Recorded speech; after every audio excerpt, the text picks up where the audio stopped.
Local breaking news. This is WYFF News 4 at 6 in high definition. Lawsuits filed against Greenville Health System over that bacteria outbreak over the summer. Tonight, we know what the suits allege.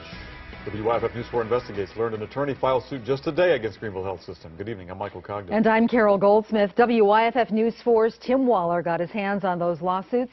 He joins us now live and local in Greenville. Tim, what do they claim?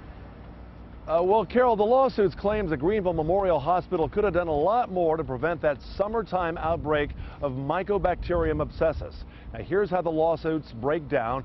Two of them are wrongful death lawsuits filed this morning on behalf of Henry Weinecker and Melvin Madison, patients who died after contracting the infection. A third lawsuit that claims GHS was negligent for not following safety protocols was filed on behalf of Thomas Fowler, a patient who is still alive.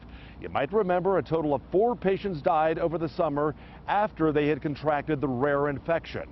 Now, we should say it has not been determined the patients died because of the bacteria, only that they had the infection when they died. GHS conducted a thorough investigation. They shut down the operating room. They scrubbed it wall to wall. They believe tap water may have been the source of the bacteria. Still, the attorney who filed today's lawsuits claims even the patients who survived are still not doing well. These are patients that are not fully healed yet. They're continuing to treat.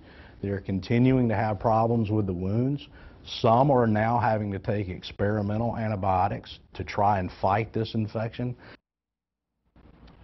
Late today, a spokesperson for Greenville Health System said they cannot comment on any pending litigation, but they said the hospital remains concerned about the health and well-being of all of its patients. We should point out there have been no further outbreaks of this rare infection since what we saw over the summer. Tim Waller, WYFF News 4, live in Greenville. Tim, thank you. A former upstate deputy caught on camera punching a suspect during an arrest will not be charged. 13th Circuit Solicitor Walt Wilkins made that announcement today, more than 2 months after the incident. WYFF News 4's Liz Loheis joins us live and local in Greenville County with more. Liz?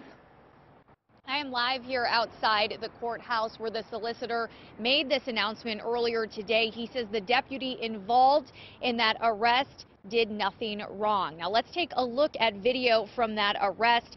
This is from a woman who was at the store at the time, and it's the arrest of Sandon Searod. Wilkins says when he initially saw this, he did think the deputy acted out of line, but after further investigation, including watching Walmart surveillance video and taking witness statements, he determined that deputy did act properly. He says the punches were the officer's last resort and that the deputy tried for 25 minutes to detain him other ways, including using a taser 3 times, but that it didn't work.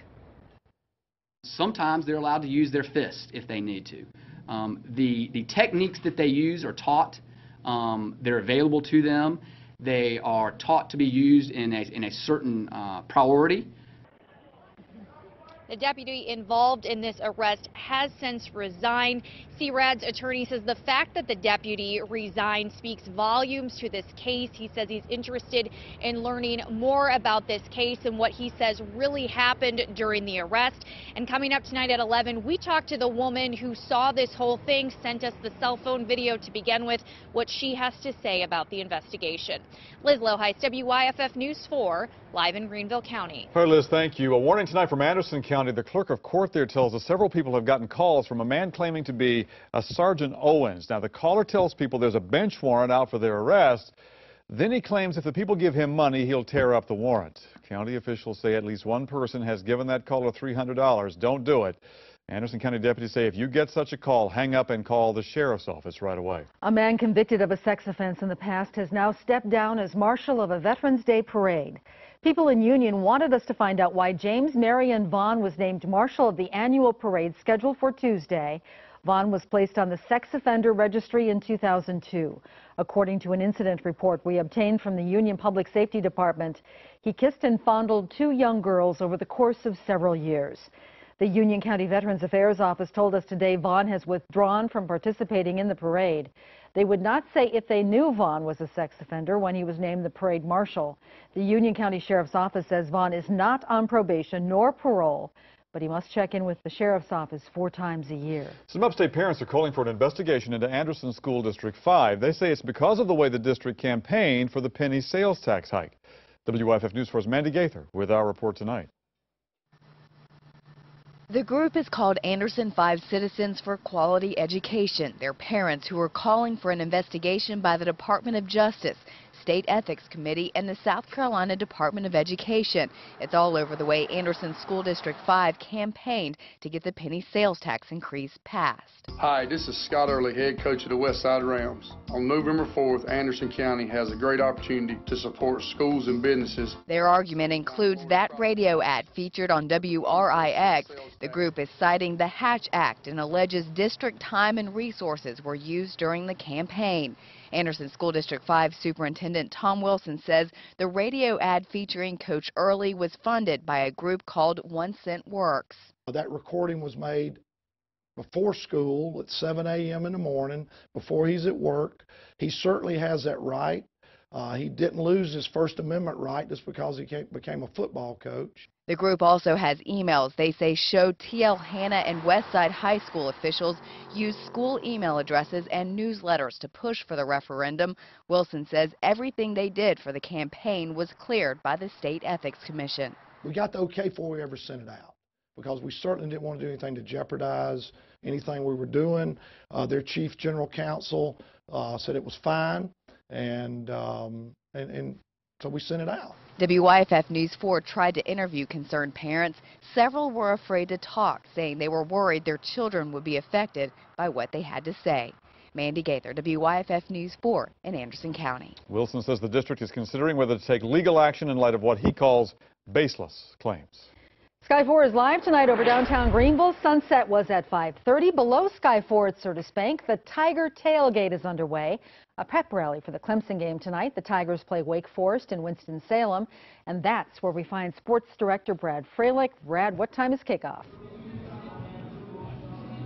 Yeah, Carol, kickoff is tonight at 7:30 here in Winston-Salem, and literally just a couple minutes ago, the wind picked up a lot. The temperature dropped, the wind picked up, so we'll see what kind of effect that has on the game tonight. Clemson trying to win its 6th consecutive game tonight against Wake Forest, and against the Wake Forest team that quite frankly really hasn't been very good this year. Dave Clawson is in his first year as head coach. Wake Forest comes into the game at 2-6. The Tigers are also trying to win their 3rd straight Thursday night game. You know, in the past, Clemson had problems on Thursday night, but have righted that ship recently, winning 3 consecutive games. Couple of things to watch tonight. Deshaun Watson, will he play? Will he not? We will know, or will he not? We will know more about that here in about an hour and a half. And also, this Clemson defense comes in ranked 2nd in the country to Wisconsin in total defense. With a good performance tonight, they could be the best defense in the country. More on that coming up a little later in sports. We're live tonight in Winston-Salem. Brad Froelich, WYFF News 4.